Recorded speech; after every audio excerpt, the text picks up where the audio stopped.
The idea that a single coin, a 1924 silver peace dollar, might be able to connect us to a wild time with an intense and interesting past. Now, the coin itself, it has its own history, but it's going to help us connect to the Roaring Twenties, a time of big changes and surprising contradictions in America. The video is going to provide you an accurate, detailed story of the men in the biggest crime they ever committed and the history of a coin that reminds us of that year. By the end of this video, you should know something about the lives of the Newton boys. And if you don't know that story, you will soon. The coin itself is valuable, not because it's 90% silver, but because it can make you feel like you're right there, ready for a time of big social change, economic troubles, and a new kind of criminal. The Newton boys. So we talk about something called the rise of gentlemen bandits. That was a term coined to the Newton brothers. Willis, Joe, Jess, and Wiley. Wiley was frequently referred to as Doc. Now, they did start out as criminals. Actually, it began in a very poor, tough countryside in 1900s Texas. Now, when we talk about poor, we're talking dirt poor. They were cotton farmers. They were from a large family, 11 children. Now, this was life on the farm. It was an endless work with very little money. The tough childhood was probably the reason they turned to crime. They saw it as an escape, maybe away from a life that they found boring, being tired of poor. For Willis, the leader of the gang, this was personal. It became personal because at the age of 20, he was wrongly accused of a crime that his brother Doc had committed, stealing cotton. Even though he was innocent and protested profusely, the local jury convicted him, even with what he called flimsy evidence. But that changed him. And from the time of his wrongful imprisonment to the time he was released, he said, "I'll show you," and became the outlaw that people had made him out to be. His path, December 31st, 1914, would forever change when he robbed his first train near Uvalde, taking an amazing $4,700. Now, it may not sound like much by today's standards. 120 years later, that equates to about $100,000 today. It is a dramatic change from the small income that he knew as a farmer, but a few years of small crimes, Willis's brothers really would bring the gang into 21 and to the pinnacle, 1924. But gentlemen bandits, where in the world did gentlemen bandits come from? Well, it was quite frequent that during the robbing of more than 80 banks and 6 trains was that their reputation was gentlemanly.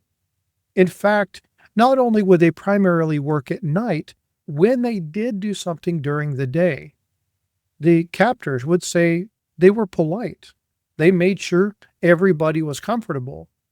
They never killed anybody. Yeah, they might have yelled here and there, but they tipped their hat to the ladies. They nodded to the gentlemen and said, "We're just here for your stuff." It was very nonviolent. Now, there are some stories that hint that maybe they actually hit their victims with their pistols. But still, their personal record of never killing anybody was a key part of the legend. But 1919 to 1920 began the first criminal sprees. Multiple states, Oklahoma, Texas, Nebraska, Iowa, Michigan, Kansas, Minnesota, banks, stores. And in that year's run, 400,000 in cash and bonds. They used other outlaws, but primarily the bonds ended up being worthless because they were canceled before they could be cashed in. 1921, 1922, they took it from Texas all the way up to our northern cousin, Canada, where they robbed 80 banks and 6 trains, turning in an amazing $200,000 in cash and bonds. Now, during this, the full gang spree, they still never killed anybody during all of these jobs. And the pinnacle, 1924, introducing the peace dollar.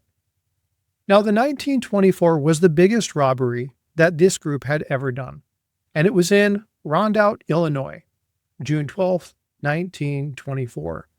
It was the single most profitable train robbery in U.S. history, and the plan wasn't a simple snatch and grab. It was a more carefully operated, carefully planned, inside information robbery.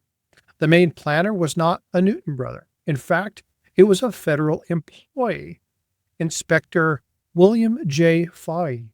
Now, Fahey, ironically known as the best and shrewdest detective in government services, used his knowledge of the mail system to inform the gang of the date, the time, the location, what was on the train, and which one was carrying the largest amount of money from the Federal Reserve.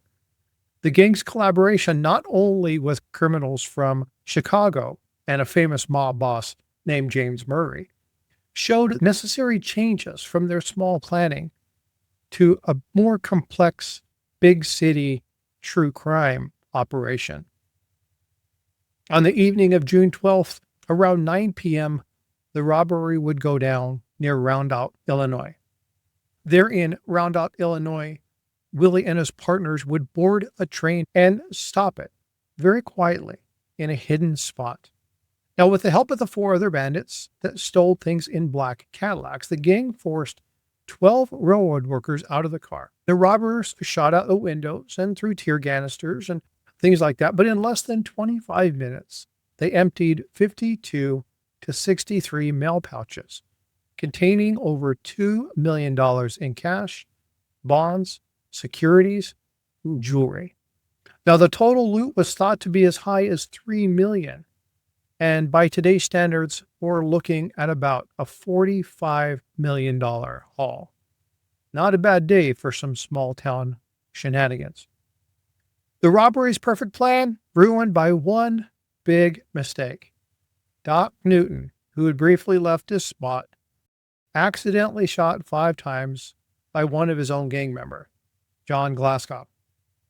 Now, this nearly fatal mistake started a chain of events that would lead to the gang's downfall.